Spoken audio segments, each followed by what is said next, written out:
Bismillahirrahmanirrahim. Waltakum minkum ummatun yad'una ilal khairi wa ya'muruna bil ma'ruf wa yanhauna 'anil munkar. Assalamualaikum warahmatullahi wabarakatuh. Alhamdulillah wassalatu wassalamu ala rasulillah mabad. Allah berfirman, wajahidu bi amwalikum wa anfusikum. Berjuanglah kalian, berjihadlah kalian melalui hartamu dan dirimu. Hampir semua ayat-ayat berjuangan dan pengorbanan itu dimulai dengan bi amwalikum, harta kalian, harta kalian. Saya mengajak secara praktis dan kami sudah buktikan. Rp1.000 itu bisa luar biasa dahsyat. Bisa beli mobil, bisa buat kuburan, ya, bisa membangun masjid. Uang 1.000. Mari kita satukan uang 1.000 kita. Nanti kami jemput di rekening ini, insya Allah bisa kita buat. Di rekening ini, insya Allah kita buat sebuah kekuatan umat dengan Rp1.000. Rp1.000 dahsyat. Kita bersaksi dengan saksi yang benar, betul, dengan penuh keyakinan kita. Tidak ada yang patut kita ibadahi dengan benar, dengan sungguh-sungguh. Kita memurnikan ketaatan kita hanya untuk Allah Subhanahu wa ta'ala, dan menjauhi semua yang menyekutukan Allah Subhanahu wa ta'ala. Wa nusallimu ala rasulina Muhammad sallallahu alaihi wasallam wa alihi wa sahbihi wa mawala. Semoga selalu tercurah kepada Rasulullah SAW selawat dengan para keluarga, para sahabat, dan orang-orang menjadi ikutan beliau insyaallah. Allahumma inna nas'aluka al-huda wat-tuqa wal-afafa wal-ghina. Allahumma arinal haqqa haqqa warzuqna ittiba'a wa arinal batila batilan warzuqna ijtinaba. Allahumma a'inna ala zikrika wa syukrika wa husni ibadatik. Alhamdulillah sekalian, kita mengawali tentunya ngajian kita dengan memantapkan keyakinan kita. Sulit kita untuk mengamalkan agama kita dengan benar kecuali dengan ilmu. Sulit seseorang untuk bisa istiqomah dalam agamanya kecuali dengan ilmu. Karena itu ilmu adalah alat utama untuk kita bisa mendapatkan hidayah. Dan hidayah sulit kita jaga kecuali dengan pintu dengan ilmu. Yang kedua, mudah-mudahan ibadah kita berbanding lurus dengan ilmu kita. Semakin kuat ilmu kita, mudahan semakin juga berjalan ibadah kita. Yang ketiga, ibadah tidak bisa kita lakukan kecuali dengan rahmat dan pertolongan Allah Subhanahu wa taala. Syekhul Islam Ibnu Taimiyah mengatakan bahwa ayat iyyaka na'budu itu digandingkan dengan wa iyyaka nasta'in. Hanya kepadamu ya Allah kami beribadah, wa iyyaka nasta'in, dan hanya kepadamu kami meminta pertolongan. Ayat ini digandingkan antar ibadah dengan pertolongan. Artinya sulit seseorang ibadah tanpa isti'anah pertolongannya Allah Subhanahu wa ta'ala. Maka tidak boleh kita sepelekan. Bagaimanapun hebatnya kita, tidak ada yang bisa sempurna dalam beribadah kecuali yang diberikan rahmatnya, pertolongannya Allah Subhanahu wa ta'ala. Semoga kita ini senantiasa sekalian dimasukkan oleh Allah dalam doa, Allahumma a'inna ala zikrika wa syukrika wa husni ibadatik. Ya Allah, tolonglah kami untuk bisa berzikir dengan sebaik-baiknya kepada Engkau, dan tolonglah kami untuk bisa mensyukuri sekecil-kecilnya, sekecil apapun nikmat yang Kau titip kepada kami. Yang paling penting di akhir doa ini, yakni wa husni ibadat, tolonglah kami untuk bisa menata ibadah ini lebih baik dan terus lebih baik sampai menghembuskan napas terakhir, Pak. Ini penting karena kita tidak tahu di bagian mana kita diambil, di detik mana dijemput, maka mari kita senantiasa jaga di bagian terakhir itu.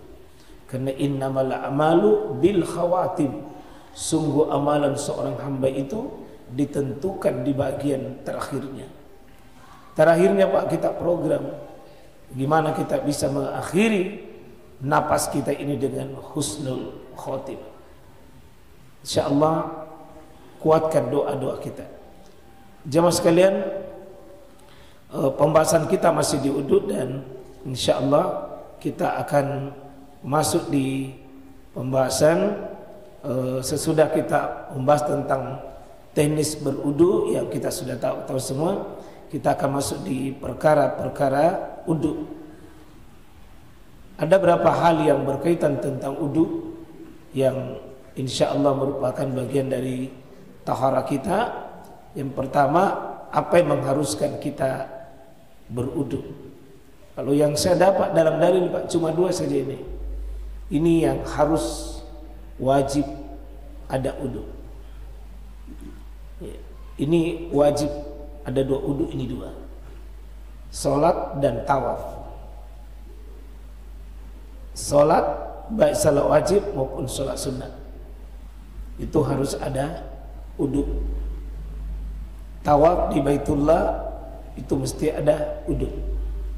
Yang lainnya itu cuma sunnah saja. Ya, yang lainnya cuma sunnah. Dalam Al-Quran misalnya surah Al-Maidah, A'udzubillahi minasyaitonirrajim, ya ayyuhalladzina amanu idza kuntum ilas shalah. Ya, apabila wahai orang beriman, apabila kalian berdiri untuk salat, maka disitulah dituntunkan kita, faghsilu wujuhakum, maka cucilah wajah kalian, wa aydiyakum ilal marafiq, tangan kalian sampai siku, wa amsa'u bi ru'usakum, dan sapulah sebagian dari kepala kalian, wa arjulakum ilal ka'bain, dan cucilah kaki kalian dan kedua mata kaki kalian. Ini bicara tentang iza kuntum ilas shalah, apabila kalian untuk berdiri salat. Adapun wudu untuk tawaf, ya ini karena inna tawaf fil bait huwa minas shalah. Jadi sesungguhnya tawaf di Baitullah itu, Pak, adalah salat juga. Cuma salat ini bisa bicara, bisa makan, tapi dia mutlak ada wudu. Tidak sah orang tawaf kalau masih dia dalam keadaan haid, dia tidak ada wudunya, maka tidak sah tawafnya karena dia sholat. Ini cuma 2 saja. Tidak ada perkara ibadah yang wajib ada wudu kecuali 2 ini. Itu yang ketahui, Pak. Terlepas dari adanya nanti perkara khilaf di kalangan para ulama. Perkara yang disunnahkan, ini yang banyak ini. Ini yang banyak. Yang pertama, pada saat akan berzikir dan berdoa kepada Allah, disunnahkan kita ada wudu. Jadi jika kita berzikir pada Allah Subhanahu wa taala, seperti membaca Quran atau zikir-zikir pagi, zikir sore, atau sifatnya zikir-zikir secara mutlak, bagusnya jika ada kita berzikir. Ya, karena Rasulullah yazkurullah ahyanan. Nabi SAW itu berzikir dalam segala keadaan, dan beliau banyak berzikir itu dalam memang ada wudunya. Ya. Yang kedua, wudu pada saat akan tidur. Jadi dianjurkan kita sebelum tidur itu ada wudu. Dalam hadis Al-Bara bin Azib itu Nabi SAW menyebutkan bahwa ya Nabi itu menjelaskan bahwa malaikat akan mendoakan orang pada saat mau tidur ada wudunya dengan doa Allahumma ghfir li fulan fa innahu bata tahiran. Ampuni dosanya orang ini karena dia tidur dalam keadaan ada wudu. Ini sunnah. Sunnah ada wudu baru tidur. Meskipun nanti di pembahasan tidur itu sendiri bisa menjadi bagian daripada pembatal, tapi disunahkan kita. Jadi banyak manfaat, Pak, jika kita wudu baru pergi tidur. Itu didoakan oleh malaikat. Di sini wudu setiap kali berhadas. Jadi setiap kali berhadas, ini bagus jika kita berwudu.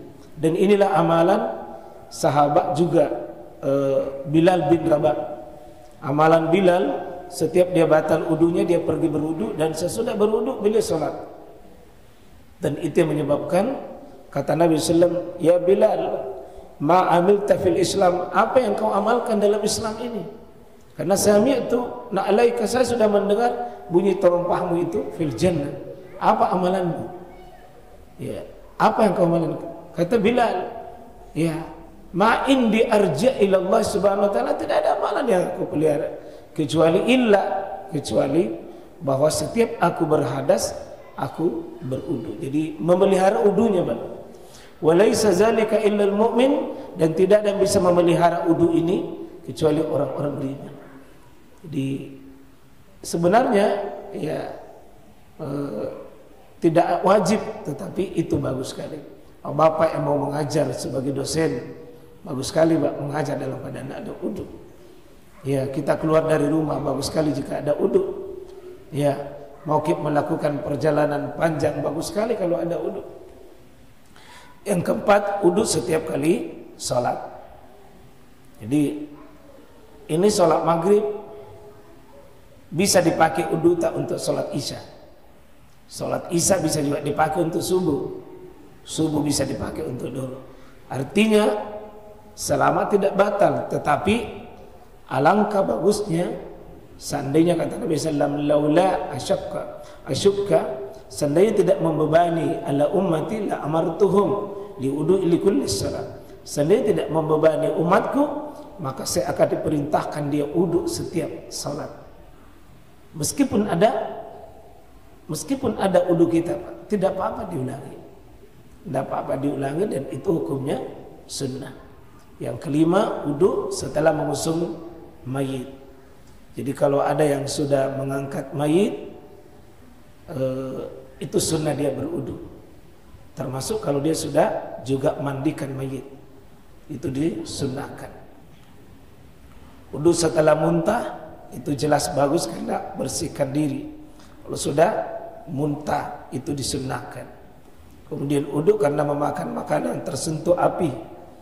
Jadi kalau kita memakan seperti sate, jagung bakar yang langsung tersentuh api itu, ya, maka Nabi sallallahu alaihi wasallam sebutkan idza massa ya an-nar maka falyatawad. Apabila kalian makan sesuatu yang tersentuh oleh api, falyatawad, hendaknya kalian berwudu. Sudah diteliti oleh para ulama dan ahli ilmu, Pak. Banyak hikmah, salah satunya adalah hikmah yang sangat besar. Mungkin bagus nanti dokter yang bisa menjelaskan ini apa hikmahnya sesudah makan dari api, yang tersentuh api itu disunnahkan kita. Salah satu kata untuk menetralkan, wallahu a'lam, nanti menetralkan makanan kita yang ada sumber dari langsung asap api, itu bagus sekali dinetralkan dengan air. Ya. Allah Ta'ala a'lam itu sunnah, Pak. Kemudian wudu bagi orang junub jika hendak makan. Jika seseorang itu sudah ketemu suami istri, bagusnya sebelum dia makan berwudu dulu. Ya. Ada yang memasukkan ini at-ta'abbudi, ini hanya untuk ta'abbud saja, artinya semata-mata ibadah. Yang kedua, ada mengatakan bahwa ini pekerjaan adalah namanya mu'allil, ada illatnya, ada alasannya kenapa mesti dilakukan. Ya. Wudu ketika akan mengulangi hubungan badan. Jika pengantin baru dia sudah melakukan pekerjaan ibadah itu dan dia mau ulangi lagi untuk babak berikutnya, maka disunahkan dia tidak perlu mandi, cukup dengan berwudu.